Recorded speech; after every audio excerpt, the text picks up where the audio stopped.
Hello, everyone. My name is Jeff Bryant. I'm one of the research programmers for Wolfram Alpha. Today, I'm going to give you kind of a tour of some of the geological functionality that we have within the Wolfram language and also through entity value and the Wolfram Alpha website, as well as some Wolfram function repository items that are useful for exploring this area. And we're going to build things up kind of slowly and see how you can explore in this area yourself. So first thing I'm going to do, I'm going to share my screen here. So here you can see I've got just a plain white notebook here. So I'm starting out. One of the primary pieces that we're going to be discussing is it's kind of the keel of everything is the entity domain geological period. So as with all the other entity value domains, you can just type entity value, geological period, and you can get a list of the entities that are in that domain. So here you can see we've got quite a few different geological periods. These range everything from ages, like the first one there, the Alanian age, all the way up to epochs. We have periods, we have eras, and we have eons. So pretty much every different hierarchical level of the geological timescale. So this is quite a bit of data that can be explored. Of course, one of the things that's useful with all the entity value domains, as well as a lot of Wolfram languages, we have natural language queries, so you don't have to do everything programmatically. So with just, let's see here. Sorry, I'm using a Mac here. I'm not quite used to this, so it might be a little bit awkward here. You can do natural language by just doing control equals, and you can type in something like Ordovician period. Cursor out of it, and it resolves into the entity. So here you've got an entity, and one of the things you can ask for example, is the time range for that, and you can see the time range over which the Ordovician period was valid. And we've got a number of different properties within this domain. So you can see we've got Bedrock polygon. That's an important that I will be showing here in just a little bit. We've got a number of biological events that happen. So for example, if I just copy that, paste it down there. Oops. Once again, that's a Macism I'm not used to yet. I've got to get used to that. It's command on a Mac.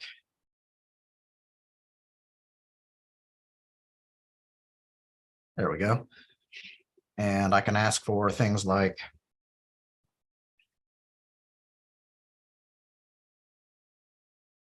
biological events.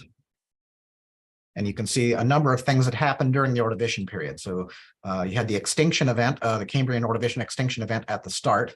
So that bounded between, you've all probably heard of the Cambrian explosion, so the period where that happened. And then at the end of that period, you had this extinction event that led into the Ordovician period. You had the first appearance of vertebrates. You had coral reefs, great diversity of trilobites, mollusks, echinoderms, so a lot of radiation of a lot of organisms that we know of today and some that have gone extinct. The very first earliest appearance of land plants happened during the Ordovician, very primitive plants, but plants nonetheless. And then at the very end, you had another mass extinction. You had the Ordovician-Silurian extinction event. So this is just one of the properties. We've got geological events. You can navigate and walk the tree. So we have properties like the previous period. We've got the next period. We've even got data on changes in sea level, atmospheric oxygen, that kind of stuff. So quite a bit of data that you can explore here. But one of the things that I wanted to focus on is, first of all, I should point this out. This is the documentation center. So you can see reference.wolfram.com. And I've focused here on the entity type documentation for the geological period. So this kind of gives you a good overview of all the different properties, entities. It's very similar to all the other entity value domains. So all the properties are listed here with short descriptions. And then details, all the things that you can dig in and ask for the individual entities. This is all just, preliminary information before I get into the meat of the presentation, but it's kind of the backbone of everything. So this is how we started everything. I should mention a little bit about my background.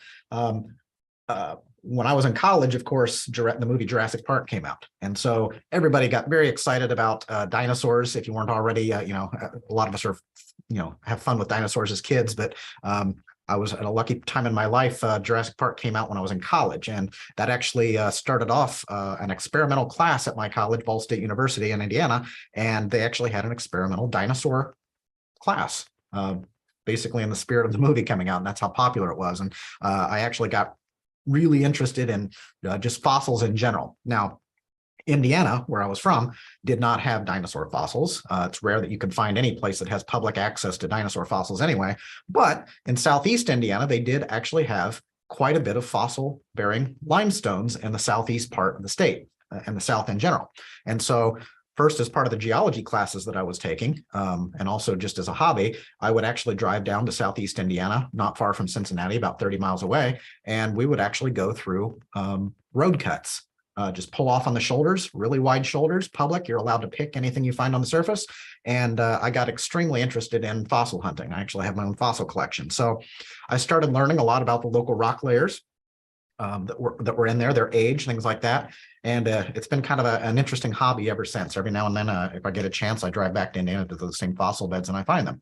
And the reason I chose Ordovician period here is because the fossils that I found were from that time period. These are about 450 million year old fossils that I found. So that's how I got interested in this. Now, jumpstart years later, here I am at Wolfram Research working in Wolfram Alpha content, primarily in astronomy.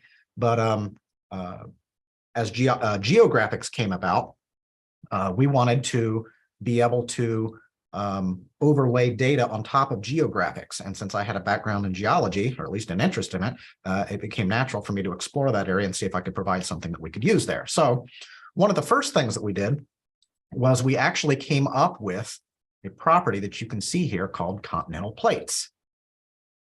And so one of the things we can do here is, once again, I'm going to take the Ordovician period, and we're going to ask for continental plates. By itself, this isn't particularly all that interesting, other than what you get back is an association.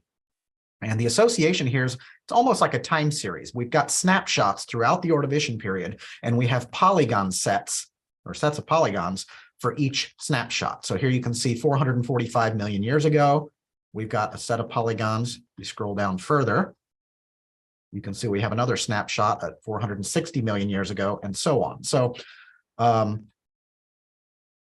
what you can do is you can ask for any one of these. Let's just choose this one. Because it's an association, you can just paste that in, and you get the one set for that time period. And then we can surround this in geographics.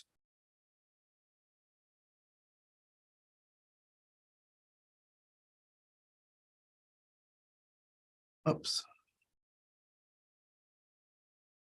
And we'll just start here. We're not done here yet, but this is kind of the beginning and how you would get started. So it shows how you can kind of build things up using the elements that are available here. So by default in geographics, you get the current background, which obviously doesn't make sense. We want to see the continental plates for the Ordovician period. So one of the first things we want to do is we want to turn off the default background.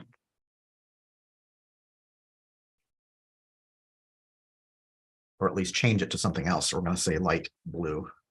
So instead of seeing the current continental plates, we want to see just the old ones.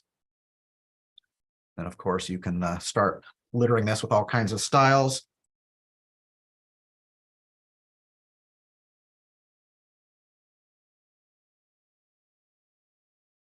Brown, there you go. You want to see the individual edges of the individual pieces that make up those plates, all the individual blocks. You can set the edge form of those things.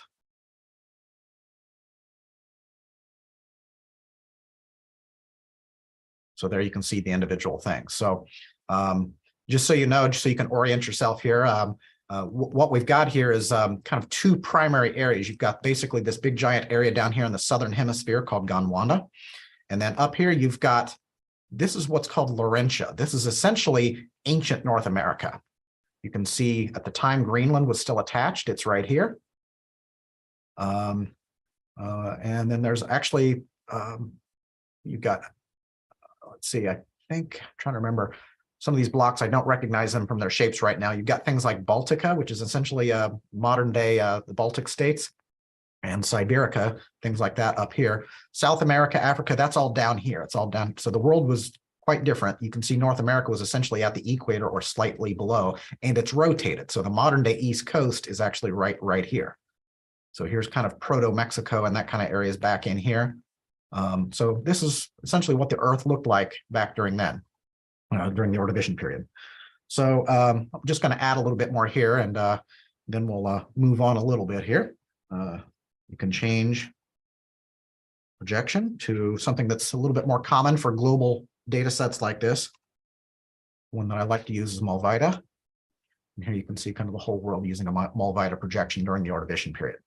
So this was kind of the start of something that, we wanted to make this easier to access so people didn't always have to build up, this thing from scratch like this. But it's all based on the entity value domain and the particular property continental plates. And then you've got the individual years here. So what I was able to do is I was able to create a Wolfram function repository to make this a little bit easier. And not only that, we've got it hooked up to natural language so you can ask for it. So if you do control equals and you say continental plates during the Carboniferous period. So we'll choose something other than we've been visiting the Ordovician period a lot. Oops, didn't parse.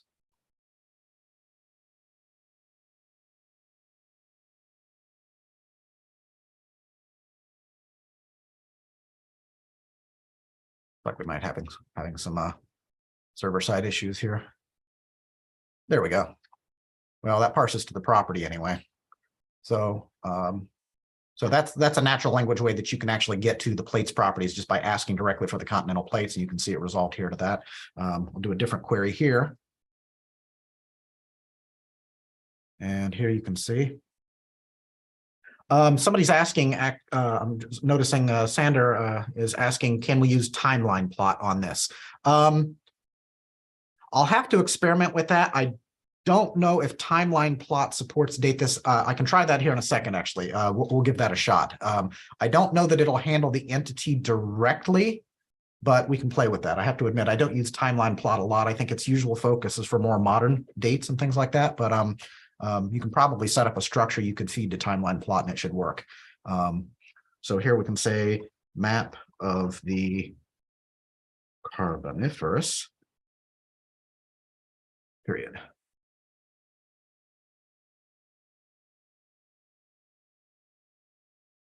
There we go. And we can see that it resolved to a Wolfram function repository item and specifying the Carboniferous period. So if I evaluate that, once again, you basically get back basically the same data that we saw before for the raw period. Remember when we asked for continental plates? Just paste that up here so we can remember. You can see it's basically the same thing, but the difference is that rather than seeing the raw polygons, the Wolfram function repository builds up the geographics for you, so you don't have to remember how to reconstruct this entire structure here and do styles. So it's also got its own set of options, things like that. So let's see. What else can we do here? So you can do things like continental. Let's see here.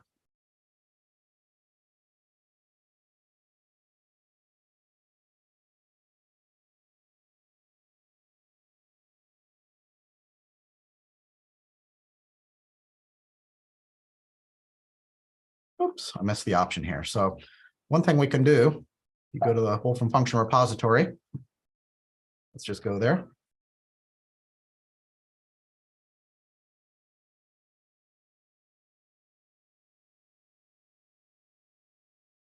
Google search real quick.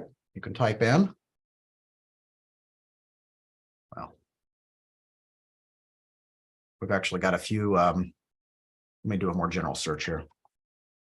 We'll come back to this later, so you can see other things that we've got here. But you can see we've got a number of things if you just do a search for geology. And the one thing we want to look at here is continental plates. So here you can see the default argument gives you the current continental plate arrangement. You can feed in an entity as we did over here. It also accepts entity classes. You can also specify dates as quantities. So if you wanted to say 300 million years ago, you can feed it in as a quantity, or you can put it in as a date object, either one. So it's kind of convenient there. A number of examples that you see here. Got scope. And I want to look at the options. Continent style. There we go. Continent style goes to red. So there we go. So if you want to change the styles, it's real easy to look up the documentation for this thing and find out all the options that you can tweak. It accepts most of the options for geographic. So in addition to that, though, it accepts a number of other options, including a way to style the individual continents. You can change the geo background to use a different color instead of the light blue that we're using here. You can turn on the geo grid lines or alter the default ones that are turned on, change the projection, and specify whether you want the outlines to be shown or not. And that'll turn on essentially the edge form that we did here underneath the hood. So that's basically how this WFR was written. It was essentially a convenient way of constructing something like what we've seen here on the screen. So this was kind of the beginning of exploring the data that we already had in the entity value domain.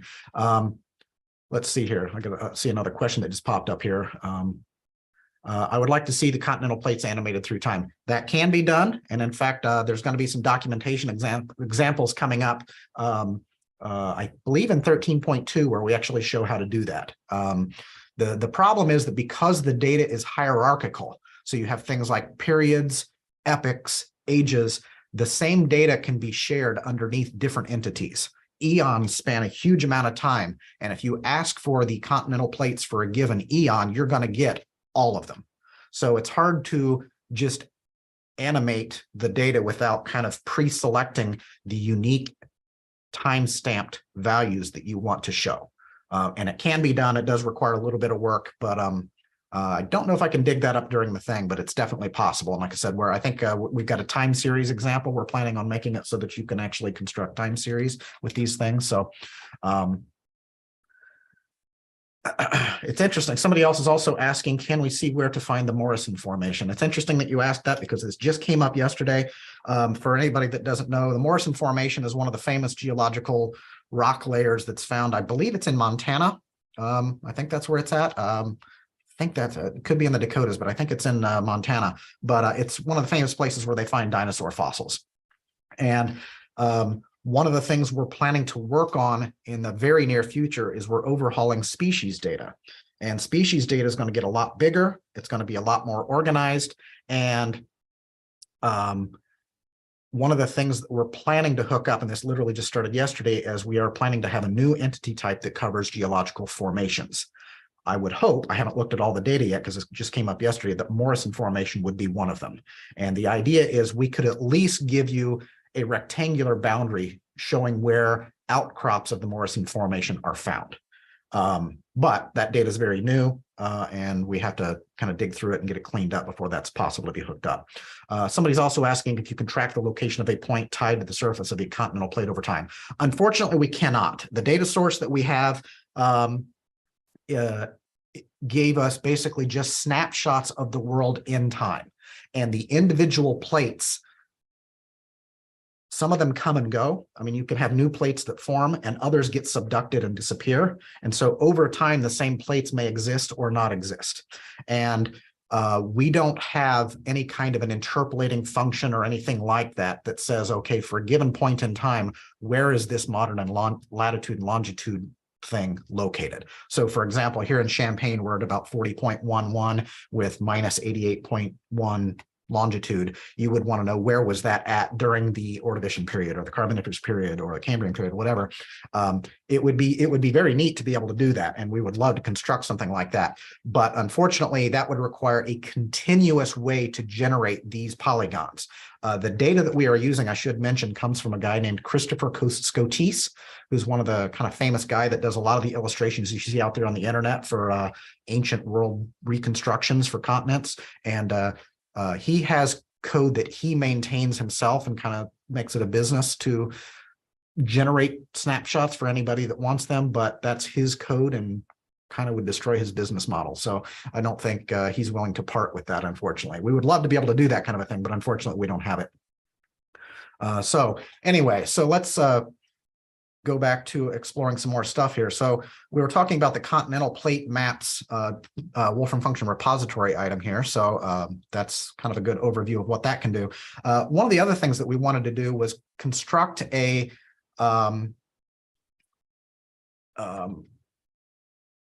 time chart that kind of allows you to get context. You may be familiar with certain names like Jurassic period, things like that, but you want to know where is that at with respect to subperiods and the eons and eras that contain them. So we have a resource function. We're still in the process of hooking natural language up to it, so it's not quite on production yet. But so for now, I'll do this by hand. So you can see there's autocomplete. So you can see geological period chronology chart. That's the one I'm going to go to next. And you can put in, let's see here, Jurassic period, for example. And we're going to go down 2 levels. And here you get a time chart. And you can see highlighted in red here is the Jurassic period. You can see a time scale here on the right-hand side. It includes the parent division, so it's part of the Mesozoic era. It's followed by the Cretaceous period and preceded by the Triassic, and it's broken up into the early, middle, and late Jurassic epochs. You can also try to go down an additional level. So if I go down 3 levels, the 2 refers to the level itself and how far down you want to go, but it also includes the parent. And here you can see it's broken up into a number of ages as well. So this allows you to kind of walk the time tree. So anyway, let's see here. Can we find a list of dinosaurs on a specific period? Somebody's asking that question. So yes, that is something that we can do. There is a property, if you look up here in the properties that we looked at, this is actually a property for the whole domain, but let's see here. Dinosaur families. So keep in mind that when you think of dinosaurs, most people think of Stegosaurus or Triceratops or something like that. These creatures only lived during a very particular time in the geological history, only during the Mesozoic era. And as a result, you're only going to get data for those. Let's see. Let's do a test of that real quick. Let's see here. Equals. Let's see. Let's go ahead and do Cretaceous. And we're going to ask for dinosaur families. And what you'll get back are a list of the families of dinosaurs that lived during that time period. And then this dives into dinosaur data and allows you to kind of navigate through that. So you could then ask for the properties of the individual dinosaurs and things like that. Keep in mind that things like Tyrannosaurus, that's an entire genus. And you can see here that these are the families. These are not the individual species. So Tyrannosaurus is a genus. Tyrannosaurus rex is a species. There are other tyrannosaurs as well. So we're hoping to have a lot more dinosaur information in the overhaul of species data. So more will be presented on that at a later date once we have that data, but it's not ready yet. Okay, so yes, we do have some temperature data. Let me do a quick query real quick, just so that you can see. So another thing that we should explore is not just the data that we have an entity value, but let's see, here's Control T, it's Command T. There we go. And I'm going to go to the Wolfram Alpha website. So if you go to Wolfram Alpha, you can kind of get a good overview of the data that we have for these things here. So let's try Triassic. Type in Triassic, auto-completes Triassic period there. You can see the time range. You can see the eon era, all the subdivisions, all that kind of stuff, kind of the hierarchy key. And you can see all the individual property values that we have for these types of things, including the notable dinosaur families, biological events. You can see some of the maps that we've done here, kind of a almost geographics-like thing. And down here, if you scroll down, you can see things like the sea level and how it changed, the biodiversity, atmospheric oxygen, and carbon dioxide. Some of this gets very controversial because there are different models that they follow when they're actually diving into this kind of data. And depending on the source they use to derive their information, you get different answers to that question. So things like carbon dioxide and oxygen are, kind of tied to the global climatology and things like that. People get very interested in that, but actually, depending on the data that you look at, you get different answers. So, and some periods have wider variance than others concerning how warm it was, how much carbon dioxide there was. So this is the data that we've got, but yes, there is data here. So no, we don't have anything about evolution data. And yes, we do have some images for dinosaurs, I believe. So you type in Triceratops on Alpha, you can see we at least have some images.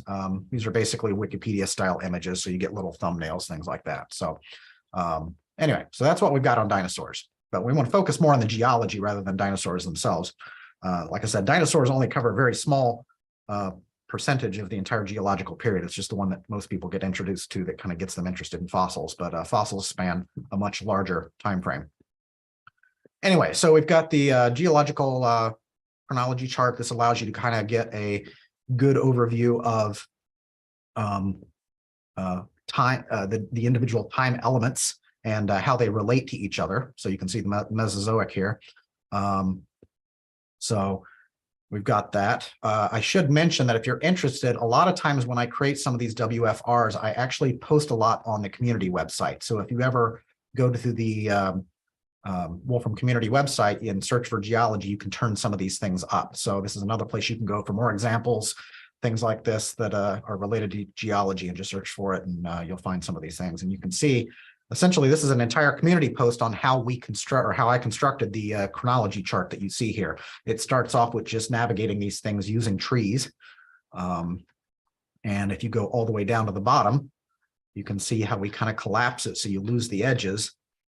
Different layouts of these trees. Here's a version that's getting closer to what we have, but it still has the giant edges from the tree structure. And then at the bottom, we show how to take that and collapse it down so all you see essentially are the nodes. And so this is essentially what ended up becoming the Wolfram function repository item. So it shows how it was built up.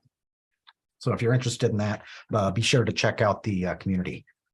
The next thing I do want to explore, though, we've actually got another one. This is much more recent, and I find it much more interesting personally, is another resource function.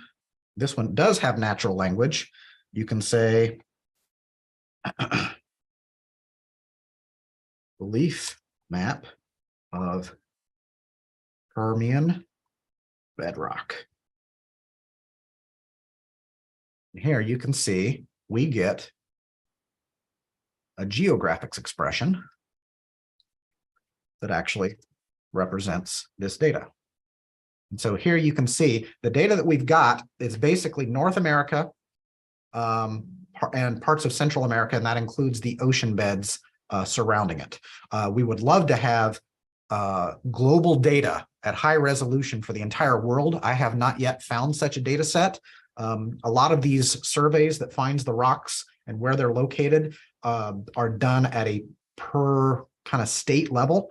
And so somebody then has to go and accumulate all those and assemble them into one data set. And I've not yet found anybody that has done that. So for example, I know data sets exist just for Great Britain or just for North America, things like that. But I have yet to find one that covers the entire world. So for now, we're going with the data that we were able to easily find that had been cleaned up the most. And so it covers a good portion of North America and a little bit of Central America and tiny pieces of South America as well. So, but once again, just like we started off with the continental plate map that we have up here, I created a Wolfram function repository that has not yet, the natural language, notice it went to geographics. That will be changing in the near future, and that will actually go straight to a Wolfram function repository item that makes the result a little bit cleaner. But we can actually manually, oops, capital R, resource function. You can see here we've got geological period, bedrock plot. And Permian.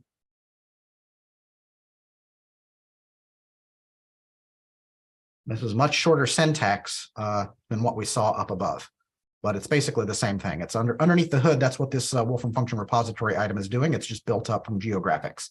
But we can also, and notice it's got, for convenience, it has some political boundaries that are drawn on top, so you can see what's where. So one of the things we can do is center, typo. We can center on someplace like, say, Oklahoma, where we can see that red patch.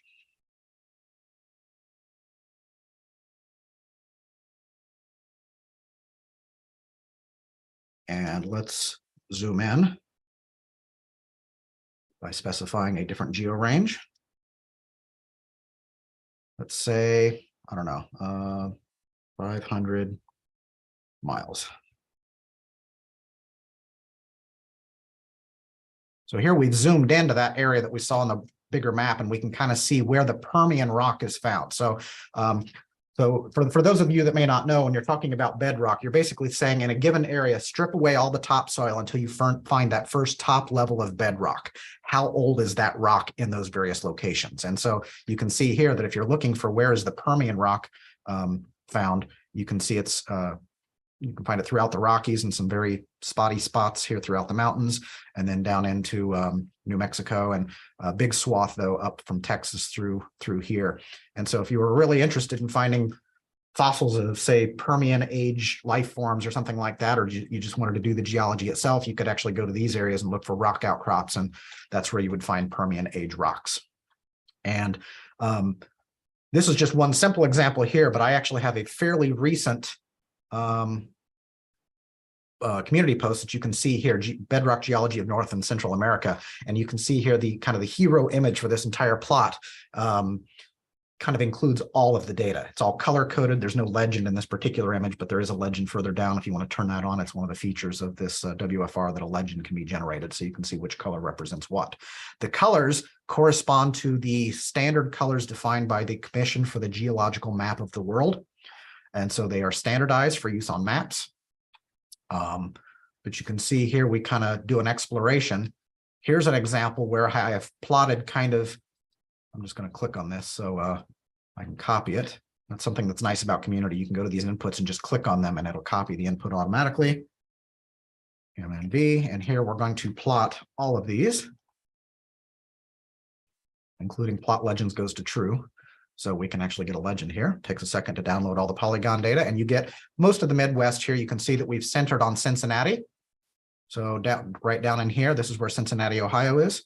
And you can see all the various rock ages color-coded. So the Ordovician period, Silurian, Devonian. It even includes Illinois over here. So you can see Illinois has this light blue color over here, which corresponds mostly to this Pennsylvanian age. So we're into the Carbonate. So you find a lot of coal beds and stuff like this. The Mississippian and Pennsylvanian were laid down during a time of, those are epochs. They were laid down during the Carboniferous period because there were huge coal swamps. Swamps that when those plants died, they got buried. There was lack of oxygen in the water, so they basically didn't decay. They turned into coal. And to this day, and you can see it also over here in like West Virginia, things like that, they did a lot of coal mining in these areas from all that Carboniferous swampland that turned into coal. But here in Cincinnati, you actually see this kind of older rock. It's Ordovician in age. And then just outside of that, you have Silurian, slightly more recent, and then brown just outside of that is Devonian. And as you go outwards from here, it gets younger and younger and younger. So you can build up such maps using this Wolfram function repository item fairly easily. And like I said, there's community posts over here that make it a little bit easier and show how to do some of these things a little bit easier.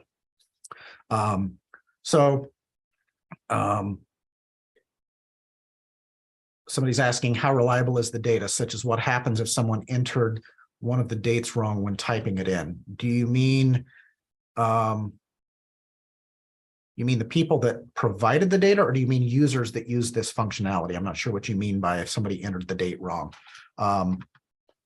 So these come from basically the United States Geological Survey. So it's all been outsourced. It's about as most reliable as you can get. So you're probably not going to find data much better than this.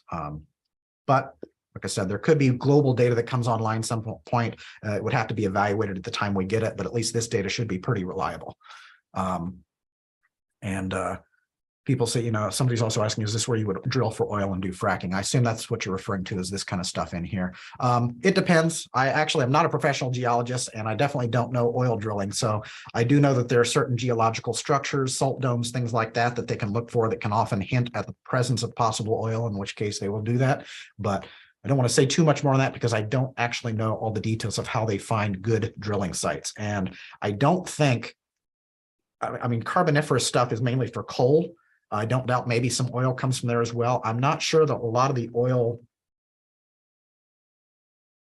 reserves come from those places. It could be carboniferous in age, but like I said, I don't want to delve too much into that because I'm not an oil person, so I don't know. But definitely the coal. I know that the reason for the coal is that. I'm not so sure about the oil though. Anyway, let's see. So here, since I'm here anyway on this community post, you can see one of the sites in this Cincinnati, Ohio area. This is where I used to go fossil hunting down here in Southeast Indiana, right before you get into Ohio. You can see the road cuts that you see here. Kind of a highly inclined road here with a really wide pull off, a shoulder that you can park on, and you're allowed to surface collect. Just bring a bag. Fossils are literally falling out of the ground. The age of these rocks in this particular area are Ordovician, so they're about 450 million years old. So that predates fish. You're not going to find fish fossils here. You're going to find things that look like seashells. So they're called brachiopods. You'll find echinoderms. So rarely you'll find things like starfish, but not too often you'll find sea lilies, which actually live today, at least a version of them do, in very deep water. Corals, snail shells, even giant, you had back then you had straight-shelled nautiloids, basically big giant squid relatives with big giant straight-coned helmets on them. And I've actually found several fragments of those where you can see the individual cells inside there that are preserved. And so it's a great place to go if you're looking to place to take your kids, because it doesn't cost anything. If you're willing to drive to Southeast Indiana or even on the Ohio or Kentucky side there, it's a great place to find fossils. Just don't bring a shovel, because if the police drive through, then they see you doing that, you will get in trouble. They don't want you destabilizing these rock cuts. Dinosaur fossils, I doubt that you're ever going to find anything like this there, because those are highly prized, and I think most of those areas are protected. So keep that in mind. Here's some fossils that I have found in that area, though. So you can see this is a brachiopod. This is kind of like we'll call it a seashell. It's not quite. Here's another one here. You can see a trilobite that I found here. It's all curled up, so its tail meets its face. You can see a couple little eye stalks here. This picture, I don't know how well it comes through on the zoom, but you can see there's some divisions here. This is actually a portion of one of those filled in nautiloid shells. So you can see the individual chambers from its shell that was on its head. These are stems from some of those sea lilies. This is called a bryozoan, so it's kind of a microscopic organism, a colonial reef building type organism. If you look up close with this, you'll actually see tiny little holes where the animals lived. Horn corals. Tentaculites, this is another creature from that time period. And you can see here's a snail shell that I found. And these are all 450 million years old, and literally were just found on the surface or required nothing more than just prying it out with a spoon. And once again, I kind of explore, what did the world look like at that time? And it combines the use of things we've already seen, these time charts, where the bedrock's found for various time periods. And so these are some of the tools that we've got.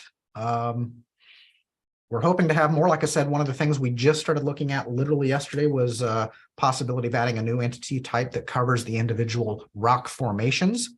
So rather than what is the bedrock age, which is what this shows, this shows where bedrock of that age can be found. In this case, it's the Archean eon. So this is extremely old, 3 billion year old rock. You can find that up here in Canada. That's kind of the core of North America, the really stable part. The formations are the individual, like if you're a fossil hunter and you actually go there and you're looking at the individual bedding planes, like what we saw in this picture here. This is actually called I believe it's the rich, there's various formations in the area. One of them is the Richmond Formation. There's also the Whitewater, the Saluda, and several others in this area. I don't remember off the top of my head. I think there's one called the Liberty Formation. And depending on which level you're at, you're in different formations. And so the older stuff is going to be at the bottom. Newer stuff is up at the top, but it's all basically all around 450 million years throughout the entire area of Southeast Indiana and Ohio and Kentucky, that area there. So Anyway, this is kind of a good overview of the material that we've got. You can branch out from this a little bit. I have another, it's a slightly older one about rifting and other geology related things. It does show the, it kind of shows how continents over time come together, then they rift and separate. It shows how you can kind of explore that. It shows how I was able to manually apply styles to individual plates. Unfortunately, it's not as easy as I would like. I had to manually refer to parts, like part 77 I knew was West Africa. And so it requires some investigation, but you can kind of use this as a guide for how I did that. It'd be nice if we had some way of annotating these, and maybe eventually we'll do that. But the individual plates have different names through time. So Laurentia was one of the more stable blocks. It was pretty much called Laurentia throughout most of geologic history, but other things like Africa at various times, especially China, was made up of individual blocks that eventually came together and became what we call China today. So it's hard to use modern names with some of these ancient things because they weren't always one piece back then. And so it becomes a little bit of an artwork to try to reconstruct and name these things, especially since they change over time. But once again, just go to the community website. You could search for geology and you'll find all these things, including here's an example where I've imported some data from the USGS, United States Geological Survey, about magnetic maps that were done through the Midwest.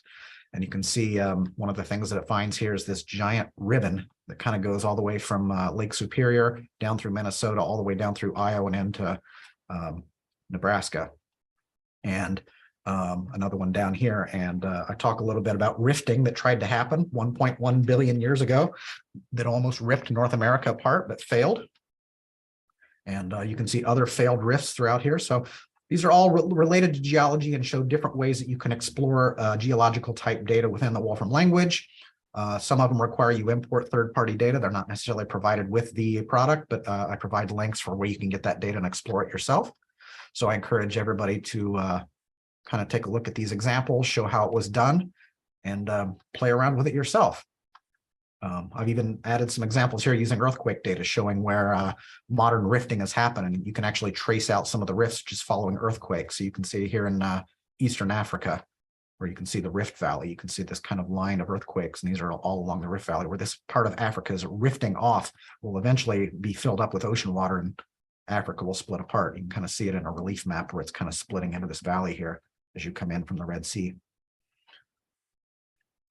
So that's kind of a good overview of geology. I think I've covered just about all the elements that I can think of off the top of my head that are kind of worth presenting at this point. Like I said, we'll have formations coming as a new entity type sometime in the near future. We're still examining that data and cleaning it up to make sure that it's kind of coherent and assembled as best as possible.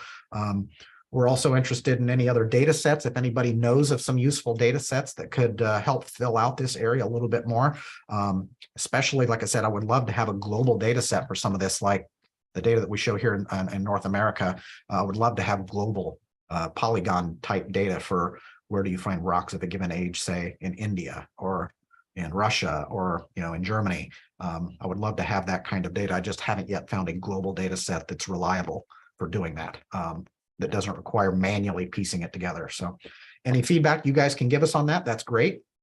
You can either put it in on one of the community posts as a comment, and I'll see it definitely then, because since I wrote these community posts, that's a good way to get into contact with me, is just to comment on one of those posts. I know we had some questions that came in earlier on. Does anybody have any additional questions?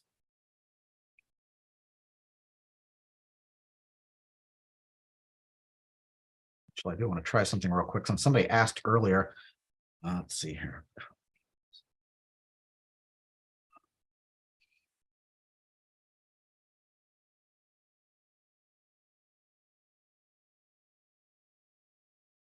Let's see, let's pick one that I haven't done. I don't remember if this works or not. I thought maybe I'd hooked this up, but I can't remember. Maybe I didn't. No. Well, I think it's possible. I'll have to play around with that myself. Somebody asked earlier about whether you could do timeline plots, and I think you can, but I don't have a lot of experience with them myself. I don't use them because, like I said, timeline plots are usually used for modern historical calendar type dates, and I don't remember if it supports that far back or not. I think it does, and I want to say maybe I played with it, but I didn't come with an example handy off the top of my head.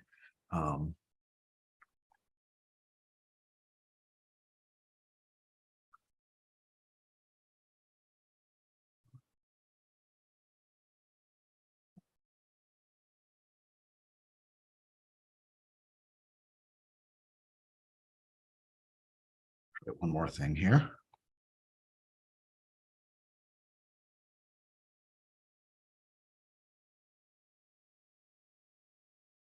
Yes, actually it did. I thought I remember doing something like this. So yes, you can actually just feed in one of these geological period entities right into the timeline plot, and it basically knows how to plot it. And it kind of shows from beginning to end where it goes there. So, yep. Earthquake data just literally has it has data on earthquakes, both current and historical ones. It does not necessarily have data on faults. So you can see them by plotting all of the earthquakes over time. So let's see here. Let's go back to here. And this is the Wolfram, reference.wolfram.com, and you can search for earthquake data. And this kind of gives you a good overview of how to access the and explore the data. Let's see if they've already got some examples here. Well, here you can see somebody's already plotted all the earthquakes inside California, and they even plotted the depth. So I think you can probably use the examples that are in the earthquake data documentation to kind of at least see where the fault is by looking for the earthquakes, because that's honestly how they know where any fault is. They don't know about faults if they never see earthquakes on them. There could be, here in the Midwest, for example, it's not as well known as it is out on the West Coast, because they have so many earthquakes out there. They can use those for mapping. Here in the Midwest, earthquakes don't happen as much, and so they know certain sensitive areas. Like, of course, people that are into geology have probably heard of the New Madrid seismic zone. So they've been able to map for the tiny earthquakes that happen, near St. Louis and south of there. You find the New Madrid area that's fairly active, although typically with very small earthquakes. But in 1811, there were huge earthquakes, like probably 8.0 on the Richter scale. But the problem is that because earthquakes are so less common in that area, they haven't mapped out all of the individual faults in that area. They only know some of them. So there could be faults underneath you that are ancient. And because they're no longer active today, we don't know about them because an earthquake has never happened on them. Earthquakes only happen for the most part at fault areas. So you can have an ancient 300 million year old fault that's buried underneath you, but if there's no active earthquakes going on, nobody would ever know that it's there, because that's what they use to detect those things. So, all right. Any other questions?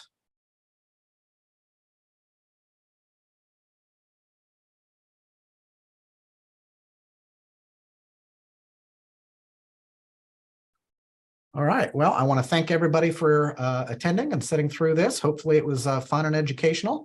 It's kind of a recreational hobby topic for me, but I'm glad I was able to work on it. And I'm hoping to continue to work on some of this kind of data. I think it makes for some really interesting maps. I want to remind everybody that we have these talks every Wednesday on different topics in the Wolfram language, as well as Wolfram Alpha. So feel free to check the community post concerning this to get a schedule for what talks are going to be coming up. Next one should be next Wednesday. I don't off the top of my head know what the next one is, but the schedule is posted on the community website. So I encourage everybody to check that out. All right. That'll be it. And I thank you all for attending.